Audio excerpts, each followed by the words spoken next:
What's your name?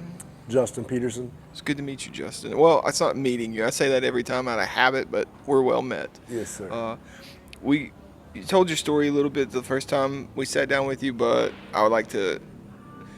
We didn't get to like the part two or the aftermath, I guess, so to speak. So to start out, I would like to know what your last week in addiction was like for you. Last few days, last whatever. Yeah, absolute misery, Roger. I so my last week or 2 days in addiction, I departed on a journey to take some things back that I'd stole. Still struggling hard. Did the last thing I wanted to do was more drugs, and so I'm walking from Kingsport to Alabama to take some of these belongings back that don't belong to me. And I can't leave drugs alone to save my life. And I don't want them anymore, but I just can't leave them alone. So I walk from Kingsport to Knoxville. My sister picks me up, takes me to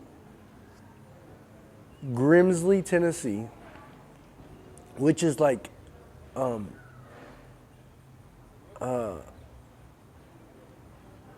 Crossville area. Get to Grimsley, Tennessee, and my cousin's there, and he has some dope. And he owes me some money, right? And he's like, oh, well, here, how about you just take this for that, and blah, blah, blah. So now I'm stuck in Grimsley, Tennessee with this big bag of dope, and I don't want to, I can't leave it alone. I just can't leave it alone no matter what, how hard I try. It keeps popping up in my life. I follow me everywhere I go, and I'm absolutely miserable. Completely miserable. I can't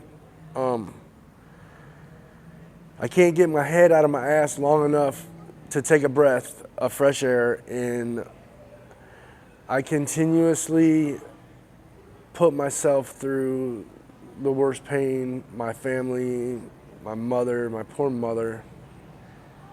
And so I hang out for a couple days, hang out with this girl, all these things, and then I take off walking again. I'm on my way to take this stuff back to to Alabama. So I take off walking. I get to Hollywood, Alabama. So I flush the dope. I give it to my sister. Flush this. I can't do it no more, Raj. So flush the dope. Take off walking again. Get to Hollywood, Alabama, and this guy stops, pick me up. Where are you going? Blah blah blah. All these things, right? So I get in the truck with this guy, and I look down in between the seats right there, and it's a bag of dope, Raj. And I'm like, fuck, man. And he says he just found it on the side of at the gas station, all this and that, blah blah blah. And What are the odds?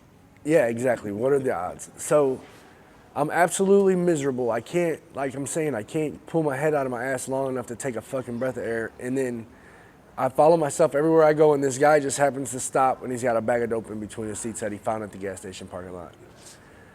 And when he stops somewhere, goes in, and when he does, I open it up, eat some of it, whatever I did, and then I get to Alabama, and it's getting late, and so I crawl into these woods to sleep. Wake up the next morning, and there's a guy, Raj, and we start talking a little bit, and sure enough, he's like, well, you need some dope? Of course I do. Why wouldn't I? Can't get away from it, save my damn life. And then, so now I'm out. I got this bag of dope now that I just bought from this guy, some dweller of the woods from Alabama, and I'm walking looking for this place. So everything has changed since I was here last, probably 8 years previous to this, whenever I stole all this shit. And I'm searching for this place, but everything has changed. Different buildings are built and things that look different, and I can't remember where I'm supposed to be at, or where I can picture it in my mind exactly where it come from, but I can't find it to save my life, you know. And so basically, I go and get booze because now I got this dope, and I don't want to be on it no more. I'm like going crazy, man. My mental state is fucking, I don't even know where I'm at really mentally, just struggling. So I go to the liquor store, I buy some booze, as much booze as I can, and I'm walking down the road, and I'm going back to these woods is what I'm doing. And I'm going back to these woods, Raj, and there's this big white cross on the side of the road. As I'm passing it, the light is illuminating off of it, and I drop to my knees and just start bawling. You know, I can't, one way or the other, can't make sense of it. I'm just so tired of being tired, man. And, you know, addictions took me to the depths of hell, and here I am at this big, vibrant cross, and I hate myself, you know. And I just prayed for God to remove all this stuff from me, man, to do something different in my life. And that moment, you know, I still didn't have enough control, or any control for that matter. You know, I had all this booze and I still had this dope. And I don't want to do it no more, but for whatever reason, I just can't get rid of it. I don't want to get rid of it, you know. So I call my father at that moment and I say, Dad, he's in Kingsport. I say, I need rehab. I need to go to rehab, man. I have to. He's like, smartest thing I've heard you say in a long time, son. So I'm like, tomorrow morning I'm going to get on a bus. I'm going to come back to Kingsport, and we're going to figure out rehab. And he's like, it sounds amazing, son. So I go back to the woods. I drink all the booze. I do all the drugs. I stayed up most of the night, maybe all the night, really. I don't think that I fell asleep that night. Well, I know I didn't, actually. And so I had about a gram of dope, and I'm doing that gram of dope throughout that night, and then no more booze. And I don't want to leave out of these woods again, because every time I leave out of these woods, I bump into somebody, or every time I go out in the public, I bump into somebody who's got drugs. And so my dad calls me about 6:30 or 7 in the morning, and he's like, son, I'm going to come get you. Just stay where you're at. Send me an address. I'm going to come get you. And so that's exactly what I did. I stayed in that woods, and I did that dope until 4 o'clock in the evening. My father pulled up and brought me back to Tennessee to check into a rehab. So whenever I get there, though, Monica, my girl Monica, you know, they put me into detox, and Director of Magridge Turning Point. Monica, yeah. So they put me into detox, and there's a guy in there. We get into it. Monica kicks me out, you know, and then a week later, I go to Creekside. They send me back there, and they put me in detox, same deal again.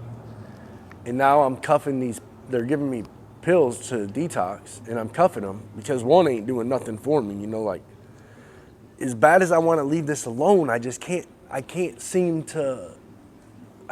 it out. The behavior is just there. Couldn't figure it out to save my life, man. And I just wanted it all to go away. I wanted to die, to tell you the truth, you know, like I was so sick and tired of living, because this is the only life I knew. Only life that I know up to this point is misery. You know, like I just needed it to end, really. And so I'm cuffing these pills, taking them back to the room. Whoever tells on me, they come in there, find all the pills, you know, whatever they do, and kick me out again. So now I'm back out on the streets. Can't figure it out. Can't get my head out of my ass long enough to fucking take a breath of fresh air. And straight to the liquor store, you know. Got to catch some type of something, get out of my right mind, the state of mind that I'm in, you know, sober. And right back to the same old bullshit. Back out to the woods, you know, somebody with some dope, and then again and again. And then finally I went back to my father's house, and he's like, what the fuck are you doing? He's like, I thought you was gonna go to rehab. Well, I did. I went twice. It's like, well, you're fucking being a little asshole is what you're being, you know, like you want to get clean, but you don't want to do it the way they want you to do it, you know, like. So I make all these phone calls, man, get all these fucking people on the phone, and I called all these different places, and nobody's got a bed open. Monica won't take me back. She told me whenever she threw me out that last time, she said, I won't take you back. And so I called CCS. They told me that they had a bed ready for me in the morning if I could come in sober. If I don't drink or drug that night and come in the next morning sober, she'd put me in a bed. She said, you know, we don't detox with medication or anything like that, so you're going to come in here and you're going to feel bad for the 30 days you're here. And that's how it went, Raj. So February the 8th of 2022, I went to CCS in Kingsport, Tennessee, and they gave me the opportunity to clean my act up a little bit. I stuck it out for 28 days. Sent me to a place in Maryville, Tennessee called New Opportunities. And I think it's called New Opportunities. And within a month of being there, my father calls me and tells me he has stage 4 bone cancer. So now I've been sober like 50 something days. And now my dad's got stage 4 bone cancer, you know. And I don't know what to do. I can't figure it out still. Like, do I go home and try to spend a little time with my father, or do I try to continue forth and try to figure myself out, you know? So I made the decision to go home and spend some time with my father. Luckily I did, because by May the 17th of 2022, 3 months after I got sober, my father died of bone cancer. And at that moment right there, I knew that I'd never do drugs again. So my sister come from Crossville area to come and be with me during my time of need. And I knew that I would never do another drug or drink. Yeah, I don't know how I knew, because I still haven't worked no steps. I didn't have a solution to my problem yet, right?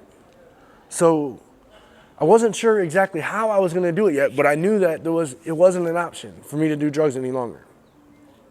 So what is it that, where'd you find yourself at this point?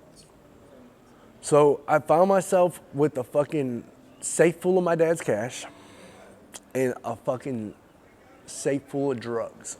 He had all kinds of fucking drugs, Raj. All these different kinds of weeds I've given him for the past fucking 10 years. He had all these little different fucking bottles full of different grass, and a ton of pills and crack. He had all this shit in his safe, dude, because my pops was a drug addict, but he was the type of drug addict that would do your drugs with you and then send you on your way and not worry about it no more and be okay. Like, you know, he was he was a gentleman about it or whatever, you know, like he could like smoke crack, all your crack with you, and then be like, oh, it's time for you to go, son, or, you know. So it was just weird, man. So when he dies, he's got all these different drugs in his safe.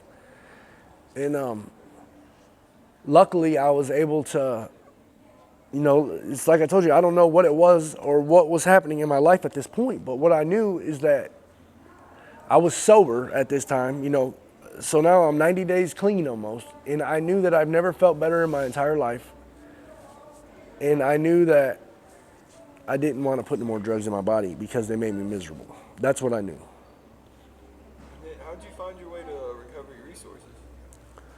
So for the rest of the year of 2022, I after my father died, after I cleaned out his house, cleaned out everything, I rented a storage unit. I put all of his belongings in a storage unit, and I opened up savings and bank accounts or whatever. It took me a long time to get his estate straightened out and all that stuff. But once I did, I went out on the road, Raj, and I walked all through the state of Tennessee picking trash up off the side of the road. Because I didn't know what I was doing. I had no idea. I was still so foggy from all these drugs and all this stuff that I just trying to find myself. So I would just walk for as long as I could, all day long, pick up trash, and I would sleep wherever I ended up at the end of the day, right? And so I white knuckled it, what they call white knuckling, right? So I white knuckled it for that whole year, and I had these court dates coming up, and the judge sent me back to Monica. He told me that I had to go back to rehab once they had a bed for me, and he set me in Sullivan County Jail. Told me I had to go back to rehab once they opened up a bed, and I had to complete a sober living program. So he set me in jail for a while. I sat in there for a while, figured out that I already knew this, but you know, it's exactly what I needed in my life at the time to just remind me of exactly where I didn't want to be. And Monica, she made me sweat it out a little bit. She did, man. She, cause there was like people going in and out, going back and forth, you know, and I'm like, I could have swore I was before him or something, you know, but she made me sweat it out a little bit, man. And she finally let me come back though, you know, they ordered it through the courts and she let me come back and I completed the program and then on to recovery resources I come. So while I'm in Magnolia Ridge, they say that, you know, they give you all these options, all these phone numbers you can call of these different programs. And they say that this one's going to hold you a little more accountable than this one. And this one's a little easier to get away with things and all these things. So me personally, I needed somebody to hold me accountable for my actions because nobody ever had, or I never held myself accountable for anything. So I called Recovery Resources. Tabitha Edwards come and met me there. She interviewed me. And, you know, she said, well, I can get you on a couch, an e-bed.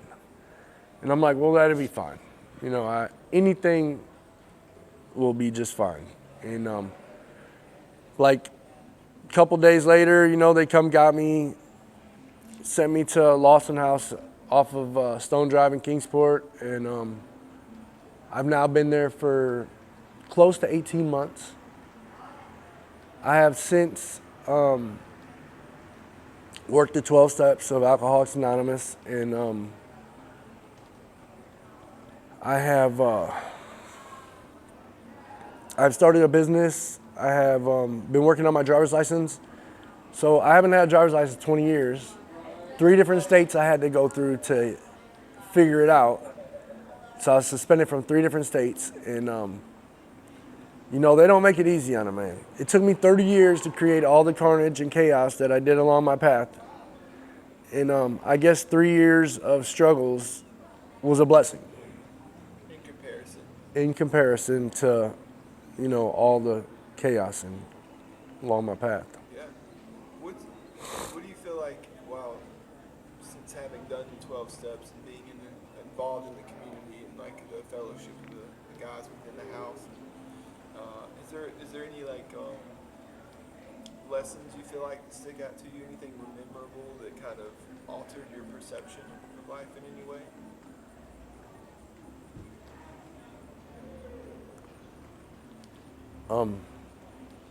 So altered my life in any ways. So I think that working with Tabitha Edwards. So we do therapy on Mondays, you know. Now it's just twice a month, but at the time it was every Monday. Working on my anger and accepting people and things for what they are and where they are. And so I was angry, Raj, you know. They told me I was angry, which I don't deny being angry, because I obviously was angry, you know, for whatever reason. And I don't even know why. I guess it was like a defense mechanism from where I grew up at, or something like that, you know, survival of some sort, you know. So I think that working with Tabitha and her helping me work through all of my shit and making me understand that everyone is in a different place and everything isn't gonna be laid out at my feet how I want it to be. Accepting it all for what it is and accepting everyone for where they are. Because you know, a lot of the guys in the program, Raj, they hardly lived in a home. You know, a lot of trap house boys, a lot of you know, just true struggles, man. You see these guys come in absolutely broken, and you love on them until they can love themselves, just like they did me. Showed me the same grace that I show everybody today. And accepting them for where they are in their recovery. It's been the biggest lesson for me. Truly. Grace. Yeah, no, it's the truth, Raj. I love that. I know. I feel that. You don't have to say that. You get to be one of the first faces that somebody gets to see.